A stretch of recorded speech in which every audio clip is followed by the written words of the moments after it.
প্রধান হাজী সিদ্দিক মোল্লাকে অ্যারেস্ট করতে হবে।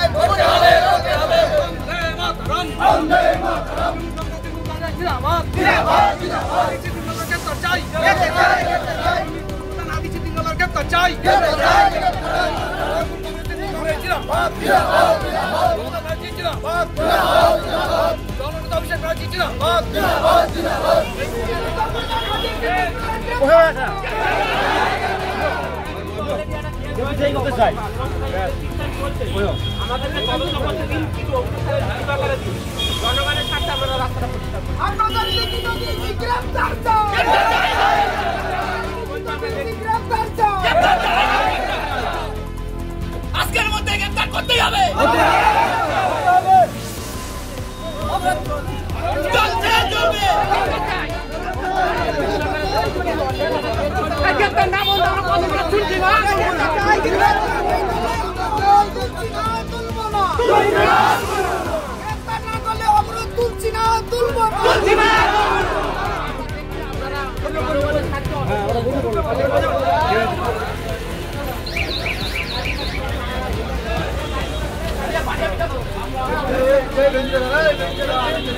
কোটি কোটি টাকা আত্মসাৎ করেছেন কাজ না করে, সেই জন্য আমরা এই অবরোধ করেছি যাতে হাজী সিদ্দিক মোল্লার অবিলম্বে অ্যারেস্ট করা হোক।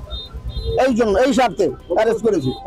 গতকাল হাজী সিদ্দিক মোল্লাকে নিয়ে মেম্বারদের নিয়ে মিটিং ছিল, ডিপিআর ডিও এসেছিল মহিলা ম্যাম এবং বিডিও সাহেব ছিল এবং আরো কয়েকজন অফিসার ছিল। সেখানে হাজী সিদ্দিক মোল্লা আমাদেরকে জুতোর বাড়ি মারবো বলে এবং শাসায় যে কয়েকদিনের মধ্যে কুপিয়ে ব্যবস্থা করে দেবো, কুপিয়ে দেবো। এবং আরো আমাদের যে MGNRGS এর যিনি ইঞ্জিনিয়ার তাকে বলেন কুরুল দিয়ে টুকরো টুকরো করে কুপিয়ে নদীতে ফেলবো। আর আমাদেরকে হুমকি দেয় কয়েকদিন পরে শেখ শাহজাহান আসছে, তারপরে তোদের ব্যবস্থা করে ছেড়ে দেবো, দেখি তোরা কি করতে পারিস।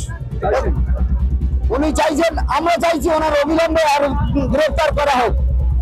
আমরা ইতিপূর্বে ডিএম সাহেবকে কপি ফরওয়ার্ড করেছি এবং মমতা ব্যানার্জিকেও করেছি, অভিষেককেও করেছি, তারপরে আমাদের সুজিত বসুকেও করেছি, মন্ত্রী সুজিত বসুকেও। কোনো ব্যবস্থা হচ্ছে না বলে আমরা আজ রাস্তা অবরোধ করেছি যে অবিলম্বে তার গ্রেফতারের দাবি জানানোর জন্য। নিজে কাজ কন্ট্রাক্টরকে দিয়ে কাজ না করে নিজে কাজ করেছে, এটার প্রমাণ। কন্ট্রাক্টররা লিখে দিয়েছে আমার নামে কাজ করে জোর করে টাকা তুলে দিতে হয়েছে হাজী সাহেবকে, বড় প্রমাণ। এটা হলো পঞ্চায়েত বিল্ডিংয়ের কাজ, 20 লক্ষ টাকার কাজ। আরেকটা আছে ঢালাই রাস্তা, কাজ না করে কন্ট্রাক্টরের নামে কাজ করে নিজে পয়সা তুলে নিয়েছে, এটা তার প্রমাণ। রাস্তা করেনি অথচ দেড়াত রাস্তা, সেই রাস্তা ইনকোয়ারি হয়ে ধরা পড়ে গেছে। MGNRGS এর 1,13,09,001 টাকা নিজের জামাইয়ের নামে FTO করা আছে, যেটা 5টা রাস্তায় ইনকোয়ারি হয়েছে, 5টা রাস্তায় একটা কাজ করা হয়নি, 1 টাকার কাজ করা হয়নি।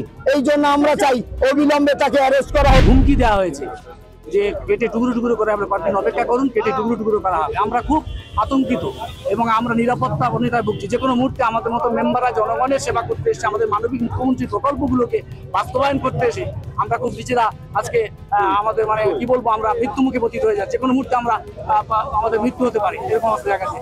যে প্রধানটা দীর্ঘদিন দুর্নীতিগ্রস্ত, দীর্ঘদিন কোটি কোটি টাকা, তার যদি সবকিছু প্রমাণিত, আমাদের কাছে সমস্ত কপি আছে। আমরা চাইছি এই ধরনের প্রধান অপসারণ করে দুর্নীতিগ্রস্ত প্রধানকে অ্যারেস্ট করা হোক। কারণ আমরা অনেকদিন সহ্য করেছি, আমার ডেভেলপমেন্টের সমস্ত কাজ বন্ধ। আপনারা যদি অন ক্যামেরায় সেই সমস্ত অভিযোগগুলো প্রমাণ দেখতে চান, আমরা এখনই দেখিয়ে দিতে পারি। হ্যাঁ, দেখুন PWD রাস্তার উপরে নিজের দোকান, যেটা PWD বাস স্ট্যান্ড ছিল।